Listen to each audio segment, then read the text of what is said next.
প্রিয় শিক্ষার্থীরা, আজ আলোচনা করব কম্পিউটার ডেটা মেজারমেন্ট অথবা কম্পিউটার মেমোরি সম্পর্কে। যেমন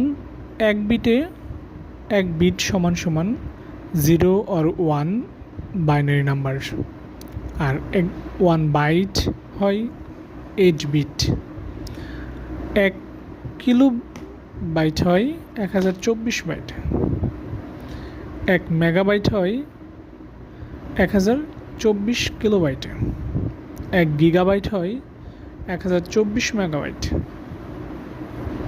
1 টেরাবাইট হয় 1024 গিগাবাইট, 1 পেটাবাইট হয় 1024 টেরাবাইট। অর্থাৎ 8 বিটে 1 byte, 2 to the power 10 byte is equal to 1 kilobyte, 2 to the power 20 kilobyte is equal to 1 megabyte, 2 to the power 30 megabyte is equal to 1 gigabyte, 2 to the power 40 gigabyte is equal to 1 terabyte, 2 to the power 50 terabyte is equal to 1 petabyte. Thank you.